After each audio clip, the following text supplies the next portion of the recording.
Hi, welcome to my channel. இது சமச்சீர் கல்வி காமர்ஸ் லெவல் ஸ்டாண்டர்ட். இப்போ நம்ம படிக்க போகிற டாபிக் வந்து ஃபங்க்ஷன்ஸ் ஆஃப் கமர்ஷியல் பேங்க்லேருந்து secondary function. Okay, so last கிளாஸில் நம்ம படித்தது வந்து ப்ரைமரி ஃபங்க்ஷன். இப்போ செகண்டரி ஃபங்க்ஷன் பற்றி படிக்க போகிறோம். Okay, next.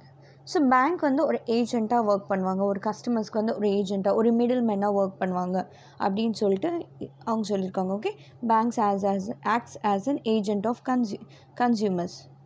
ஸோ எப்படி ஏஜெண்ட்டாக ஒர்க் பண்ணுறாங்க? First transfer of funds. So ஏதாவது உங்களுக்கு வந்து ஒரு செக் வந்தாலும், ஒரு டிமாண்ட் ட்ராஃப்ட்ஸ் வந்தாலும், ஸோ உங்கள் அக்கௌண்ட்க்கு ட்ரான்ஸ்ஃபர் பண்ணணுன்னாக்கா நீங்கள் என்ன போவீங்க? பேங்க்கில் போடுங்க. ஃபார் எக்ஸாம்பிள் எனக்கு ஒரு செக் வந்திருக்கு. ஓகே, எனக்கு வந்து டெல்லியிலேருந்து ஒரு செக் வந்திருக்கு. நான் என்ன பண்ணுவேன்? நான் வந்து அந்த செக் வந்து என்னோட பேங்க் அக்கௌண்ட்டில் நான் போட்டுருவேன். ஓகே, அந்த செக் பாக்ஸில் போட்டுருவேன். போட்டு அவங்க என்ன பண்ணுவாங்க? அவங்க எனக்கு வந்து என்னோடய அக்கௌண்ட்டில் வந்து ட்ரான்ஸ்ஃபர் பண்ணுவாங்க. Okay, so that is called as a transfer of funds. Okay, அந்த பேங்க்லேருந்து டெல்லி பிரான்ச்லேருந்து அந்த அமௌண்ட்டு எனக்கு வந்து என்னோடய அக்கௌண்ட்டில் வந்து ட்ரான்ஸ்ஃபர் பண்ணுவாங்க. That is called as a transfer of funds. Okay, சிலது வந்து அவங்க வந்து நினச்சி ட்ராவலர்ஸ் செக் கொடுப்பாங்க. ட்ராவலர்ஸ் செக்னாக்கா நீங்கள் வந்து அந்த செக் வச்சுட்டு நீங்கள் வந்து வெளியில் எங்கேயாச்சும் போகலாம். ஏன்னா உங்கள் கையில் காசு இருக்கணும்னு தேவையில்லை. இப்போ கையில் எப்பயுமே காசு வச்சு இட்ஸ் அ ரிஸ்க். அதனால ட்ராவலர்ஸ் செக் கொடுப்பாங்க. ட்ராவலர்ஸ் செக் வந்து என்னன்னாக்கா you can use it anywhere. எங்கே போனாலும் நீங்கள் அந்த செக்ஸ் வந்து யூஸ் பண்ணிக்கலாம். ஓகே, அதுக்கு பேங்கர் வந்து கொஞ்சம் சின்ன கமிஷன் மாதிரி சார்ஜ் பண்ணுவாங்க for services. Okay, next periodic payment of premium rent etcetera. இது என்ன சொல்லுவாங்கன்னா ஸ்டாண்டிங் இன்ஸ்ட்ரக்ஷன் சொல்லுவாங்க. ஃபார் எக்ஸாம்பிள், நான் வந்து ரொம்ப பிஸியாக இருக்கேன். எனக்கு வந்து அந்த பர்டிகுலர் டேட்ஸில் வந்து இஎம்ஐஸ் உங்களுக்கு தெரியும், லோன் ஏதாச்சும் வாங்கினா இஎம்ஐ. ஸோ நீங்கள் 10th கட்டணும், 15th கட்டணும். நான் என்ன சொல்லுவேன், என்னோடய சேலரி 10th வரும்னாக்கா, ஸோ நான் வந்து ஒரு வாஷிங் மிஷின் வாங்கியிருக்கேன், அதுக்கு நான் இஎம்ஐ கட்டணும். ஸோ எனக்கு வந்து அந்த வாஷிங் மிஷின்காரவங்க எங்கள் வீட்டுக்கு வந்து சர்வீஸ்காரவங்க காசெல்லாம் எடுத்துகிட்டு போக மாட்டாங்க. நான் பேங்க்கருக்கு ஒரு இன்ஸ்ட்ரக்ஷன்ஸ் கொடுப்பேன், 10th அன்னைக்கு என்னோடய அக்கௌண்ட்லேருந்து டிடெக்ட் பண்ணிவிடுங்கன்னு சொல்லிட்டு. That is called periodic payment. Okay, it can be rent இருக்கலாம், ப்ரீமியம் இருக்கலாம், இன்சூரன்ஸ் ப்ரீமியம் இருக்குது, ஏதாச்சும் இருக்கலாம். ஓகே, ரெண்ட்டு, டெலிஃபோன் பில், ஏதாவது என்னோடய அக்கௌண்ட்லேருந்து அவங்க டிடெக்ட் பண்ணிவிட்டு பே பண்ணுவாங்க. Banker is going to take that instruction. அது வந்து பீரியாடிக் பேமெண்ட் ஆஃப் ப்ரீமியம் ரெண்ட்னு சொல்லுவாங்க. Okay, collection and payment of cheque. Already சொன்னேன், on behalf of consumer they're going to collect the cheques. Deposit பண்ணதெல்லாம் வந்து account வந்து நம்மளுக்கு ட்ரான்ஸ்ஃபர் பண்ணுவாங்க. ஓகே, ஃபார் எக்ஸாம்பிள் எனக்கு ஒரு டெல்லியிலேருந்து செக் வந்துச்சுனாக்கா அந்த செக் வந்து என்னோடய அக்கௌண்ட்டில் வந்து அந்த பேங்க்லேருந்து எனக்கு ட்ரான்ஸ்ஃபர் பண்ணுவாங்க. That is collection and payment of cheques. Next, acting at executive, trustees and attorney.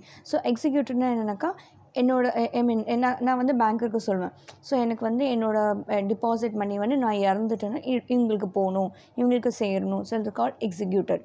Okay, ட்ரஸ்டினாக்கா என்னன்னாக்கா என்னோடய ஃபண்ட்ஸ் எல்லாம் அவர் பேங்கர்ஸ் நல்லா பார்த்துக்குவாங்க. ஓகே, நான் வந்து ஒரு ஃபிக்ஸ்ட் டிபாசிட் போட்டேன்னா banker is responsible for taking care of that. Okay, அட்டார்னினாக்கா என்னன்னாக்கா லைக் ஏதாவது வந்து நான் bank is going to act as an எனக்கு வந்து ஒரு ஷூரிட்டி கொடுக்குறதுக்கு கூட பேங்கர் வந்து வரும். ஓகே, நான் ஒரு ப்ராப்பர்ட்டி வாங்க even bank is going to act as a attorney. Okay, next, conduct share market transaction. So நான் வந்து ஏதாவது ஒரு ஷேர்ஸ் வாங்கினாலும் விற்றாலும் எனக்கு வந்து banker is going to act. Okay, banker is going to help me out. So அதுக்கு நான் வந்து டிமேட் அக்கௌண்ட் ஓப்பன் பண்ணணும். ஓகே, எல்லாமே ஆன்லைன் பர்ச்சேஸ் சேல் எல்லாமே they are going to do on behalf of me. Okay, next, preparation of income tax return. So tax கட்டுறது கூட so ஏதாவது advisers எப்படி ரிடியூஸ் பண்ணுறதுக்கு எல்லாத்தையுமே வந்து banker is going to help me. Okay, dealing in foreign exchange. So நான் வந்து ஒரு ஏதாவது ஒரு பிஸ்னஸ் வந்து வெளிநாட்டுக்கு விற்கிறதோ வாங்குறதோ ஏதாவது பொருள் ஏதாவது ஒரு இம்போர்ட்டிங்கோ எக்ஸ்போர்ட்டிங்கோ பண்ணப்போ ஃபாரின் எக்ஸ்சேஞ்சஸ் இருக்கும். லைக் என்னோடய மணி வந்து டாலராக சேஞ்ச் பண்ணும், டாலர் வந்து என்னோடய ருப்பீஸாக சேஞ்ச் பண்ணும். அதுக்கெல்லாம் வந்து banker is going to help me out. Acting as correspondent. So கரஸ்பாண்டன்ட்னா நான் வந்து டிக்கெட் ரிசர்வ் பண்ணிக்கலாம், பாஸ்போர்ட் ஏர் டிக்கெட் ரிசர்வ் பண்ணிக்கலாம். எல்லாமே என்னோடய பேங்க் ட்ரான்சாக்ஷன் த்ரூவாக ஆகும். Okay, so that is called acting as correspondent. So நான் வந்து உட்காந்துட்டு நெட் பேங்கிங் பண்ணலாம், நான் உட்காந்துட்டு எல்லா பேங்கிங் பண்ணலாம். So all because of banks and all. So அவங்க அந்தமாரி ஒரு ஆப்பர்ச்சுனிட்டி கொடுக்குறதுனால தான் எனக்கு அதோட ஃபெசிலிட்டி கொடுக்கறதுனால தான் என்னால் வந்து எல்லாமே பண்ண முடியும். Okay, so that is called correspondent. And sometimes என்ன banker itself is going to collect ticket, the banker is going to collect the passport on behalf of me. Even that is called acting as correspondent. Next, செக்குன்னா நம்மளுக்கு already தெரியும், negotiable இன்ஸ்ட்ருமெண்ட்னாக்கா suppose அது நீங்கள் வந்து unlawful அது வந்து negotiable இன்ஸ்ட்ருமெண்ட்னா செக்கு. Okay.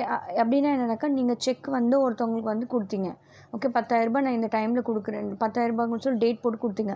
அவங்க பேங்க்கில் டிபாசிட் பண்ணாங்க, பேங்க் வந்து பவுன்ஸ் பண்ணிட்டாங்க. அப்போ வந்து அந்த பர்சன் வந்து நீங்கள் அவங்க வந்து உங்கள் மேலே சியூ பண்ணலாம். Okay, that is called negotiable instrument. அது 1881 வந்தது. ஓகே. கிராசிங் ஆஃப் செக்ஸ்னாக்கா மேலே வந்து two two two lines draw பண்ணுவாங்க. Okay, that is called crossing of cheques. அப்படின்னா ஒரு 2 பேரலல் லைன்ஸாக போடுவாங்க. கிராசிங் ஆஃப் செக்ஸ்னால் 2 லைன்ஸ் பேரலாக ட்ரா பண்ணுவாங்க மேலே. அது வந்து உங்களோட அக்கௌண்ட்டில் மட்டும்தான் அவங்க அந்த அமௌண்ட்டை வந்து பே பண்ண முடியும். That is called crossing of cheque. 2 lines அந்த செக் மேலே ட்ரா பண்ணுவாங்க. அது வந்து உன்னோட அக்கௌண்ட்டில் மட்டும்தான் ட்ரா பண்ண முடியும். That is called crossing of cheques. அவ்வளோதான். ஓகே, இந்த வீடியோ உங்களுக்கு பிடிச்சிருந்துச்சுன்னா லைக் பண்ணுங்கள், ஷேர் பண்ணுங்கள், சப்ஸ்கிரைப் பண்ணுங்கள், மற்றவங்களுக்கும் ஷேர் பண்ணுங்கள். Okay, thank you.